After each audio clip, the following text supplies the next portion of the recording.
Well, hey guys, welcome back to Crack the Table, all Bills, no breaks. I'm Colin, and today we're zooming into a rookie that might just be one of the best under-the-radar moves the Bills made this offseason. And we're talking about defensive tackle TJ Sanders, a second-round pick out of South Carolina, and why his presence on our defense could matter more than you think. But if you enjoy deep dives like this, breakdowns that you won't hear on the national media, and thoughtful takes on where the Bills are headed this year, do me a favor, hit the like, subscribe, and turn on the bell. But let's get right into it. So let's start with the moment the Bills made their move, right? During the 2025 NFL Draft, the Buffalo Bills traded up in the second round for the Bears, selecting TJ Sanders at number 41 overall. And honestly, that's a little bit more significant than I think we offer it. It wasn't a best player available moment. It was a targeted, intentional, and strategic move made by Brandon Beane. And the Bills have been extremely calculated with their capital since Brandon Beane's been in the building. And so trading up, especially for a defensive tackle, is rare, and it speaks volumes of what kind of man or what kind of person, what kind of player we see in TJ Sanders as a long-term solution, and not just some depth piece that we're trading for in the second round. And frankly, not too long ago, the Buffalo signed Sanders to a 4-year deal. All the stuff that was going on with the second round picks, we got him on a 4-year deal, about 10 million plus guaranteed. And honestly, this is a contract that's just expecting him to contribute. But let's look back a little bit at his college production. Sanders comes into the Bills locker room, honestly, with a really, really strong resume. He was at South Carolina in the SEC. I'm a Big Ten guy, but I'll tell you what, the SEC is a strong conference. They've got some consistent, strong defensive linemen, offensive linemen in there. And he didn't produce these otherworldly alien numbers, but he did have consistent production, especially versatile, dirty production. He had 109 tackles, 17 and a half tackles for loss, and 9.5 sacks. For context, again, this isn't just production for production's sake. This isn't just him going into some weak conference. These numbers are against some of the toughest offensive lines in the country in a conference that regularly sends NFL-ready linemen to the draft. Again, you think of the draft, the players that we want on our team in our lines. They're players a lot of the time from the SEC. But what makes Sanders stand out, again, is his versatility. He can play 3-tech, 1-tech, occasionally shifted outside for South Carolina. And honestly, that is huge for the Bills. Sean McDermott's defenses thrive on flexibility. It's a scheme that's going to continually move guys around, mixes up pressures, and keeps offenses guessing on where the pressure is going to be coming from or what's going to happen. And Sanders fits that mold. And again, we look at it. We look at our team. We know we have Daquan Jones. He's getting older. He's 33. We know we have Ed Oliver. And I don't think either of those players this year are going to be playing 90+% of snaps and expecting them to stay fresh, especially Daquan Jones. Right? Sanders brings the kind of multi-gap utility that the Bills are going to need to stabilize their interior rotation for this year. Not only that, but when you see him growing in strength and power, using something like the bull rush, which is not necessarily what you saw in college, but at the Senior Bowl or also just even in camp, you're seeing him use some different moves and get stronger in his foundation. You're going to see him really grow and ascend, become a needle mover on this interior defensive line. It's not just a one-trick pony kind of guy, not just a quick, twitchy guy, even though he has all of it, but he's becoming stronger. We're going to see, I think, how even years ago or last couple of years, the Eagles have just continually pounded the defensive line. Now, I personally don't love Philly, but this draft strategy has served them well the last couple of years. Now, they had a down year a couple of years ago, but this last year, we just saw nobody wanted to play against Philly's defensive line. Really, their defense was just really suffocating this last year. And I think the Bills made this trade up to the Bears to solidify the future of our defense that can suffocate offensive lines and just dominate in the trenches. And TJ Edwards, again, he's no Jalen Carter, but he's got an incredible ceiling. And as he's continually getting stronger, coached up by McDermott, I think as McDermott develops him, he's going to get better. But not only developing him, he's going to deploy him in the way he needs to get maximum value out of a player like this. But not only that, in training camp, we're just seeing some glowing reviews, right? Every day, he's even saying, TJ Sanders is like, hey, I feel like every day I'm growing. I'm just taking it one step at a time. He's not caught up in the moment, right? He's just locked in progress, rep after rep after rep, day after day. In another video I was watching, he says 1 minute you have a dream to go to the NFL, and the next you are a Buffalo Bill. Like, for the homies, for the boys, for the squad, like, you want to hear that. And the next day you're a Buffalo Bill. That, you're dreaming of going to the NFL, and it's like, what other team do you want to be on right now?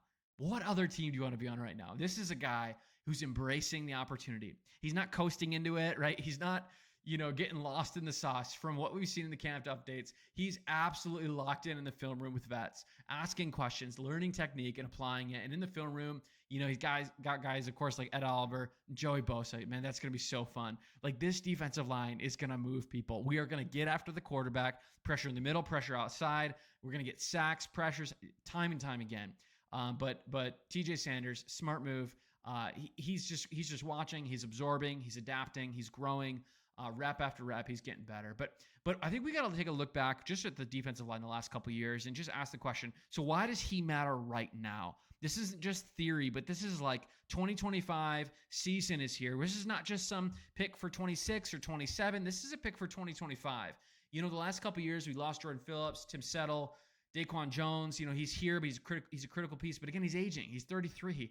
I'm 33. I'm not sure I could play in the much longer in the NFL. My back's hurting even right now. Like, no, of course, Daquan Jones, elite player. He's in the NFL, long career. But again, like, he's 33.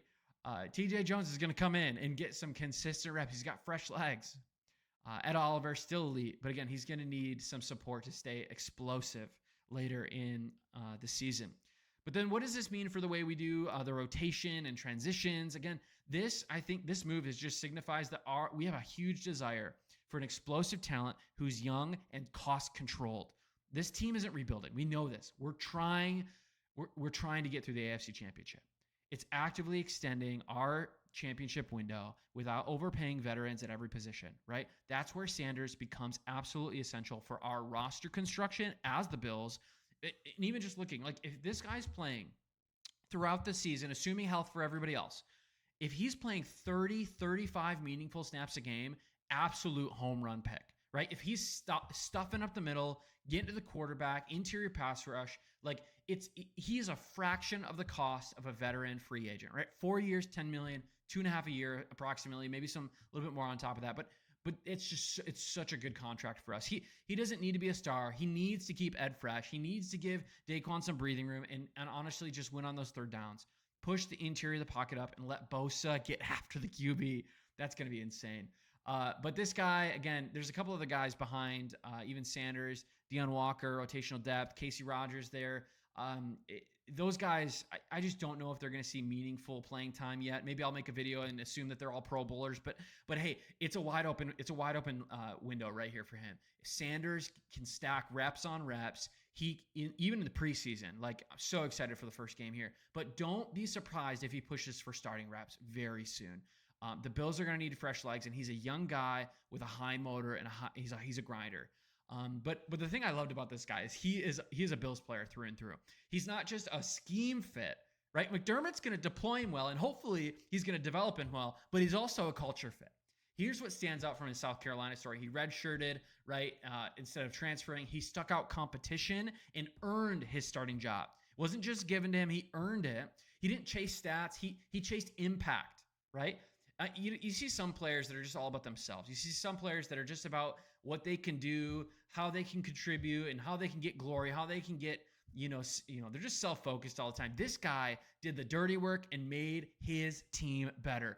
Every successful NFL team on offense and defense, we see this throughout the league, especially on offense with receivers and tight ends. When you have elite tight ends who are doing the dirty work, receivers who are blocking down the field, you see running backs succeed far greater than others. The same is true with defensive lines. When we have a man, TJ Sanders, a dude who's coming in, who's going to be a grinder, who's going to do the work, who's going to know his responsibility, he is going to make everyone else around him better. It's a force multiplier when you do that. That is the Bills' DNA. Sean McDermott and Brandon Beane knew what they were doing with this dude. They have consistency drafting these guys who want to grind, who want to learn, who want to grow. We got this guy, high second round. By the middle of this season, there's a chance that this dude's pushing up value as if he's a first round pick, like a early first round pick. TJ Sanders is just a perfect fit for us right now. He's not going to post highlight clips on Instagram. He's here to win in the trenches. He's here to learn from his mistakes, and he's here to become a dependable part of our defensive core. I even just think about like our team, like Matt Milano, 5th round pick, Teron Johnson, 4th round pick, Terrell Bernard was doubted in the 3rd round. Now he's wearing the green dot, right? Every single one of those dudes starting for us right now, contributors, all outperforming their draft capital. TJ Sanders going to do the exact same. He's going to perform better than the 41st pick overall. Give him a little bit of time. Let him grow that strength in his core. Let him grow that strength in his legs. He's going to start bull rushing up the middle, some of those dudes, and he is going to just his ability is going to be unlocked. Give him a little time to marinate in the training room, and he is going to be full go. These players on our team, just these picks like this, high ceiling, high twitch, high energy, high motor, high grinder. It just unlocks financial flexibility for us in the next couple of years. Yesterday we were doing that video on James Cook and just the flexibility of the cap and the roster. But like, dude, if Sanders comes in and provides us with 40 pressures this season, even if it's spotty and infrequent, that's a huge win. If he doesn't pop up until December because Daquan Jones and Ed Oliver are just dominating and just not getting hit with injuries or whatever, no issues. He'll be ready.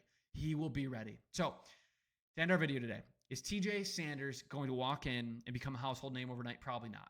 That's not the expectation. But in a year or 2 years, maybe half the season, here's the truth. For us, a team like Buffalo, we're chasing Lombardi in a crowded AFC. You need guys like Sanders to hit. We took a gamble. We bet big on this dude who I think is going to turn out to maybe one day be a superstar. Pro Bowl, multiple Pro Bowls. All pro, that's a high call. We'd love to see it. You need cheap contracts like this that deliver top-tier production. You need workers. You need these grinders. You need these guys who fit. And so based on everything we've seen in the pre-draft this summer, everything we're seeing, this guy looks like he's going to be a home run. Hey, thanks for watching Crack the Table today. If you got some value out of this breakdown, help us grow by liking this video, subscribing to the channel, turning on the bell. Hey, every day we're posting videos. We'll see you tomorrow. I'm Colin. Go Bills.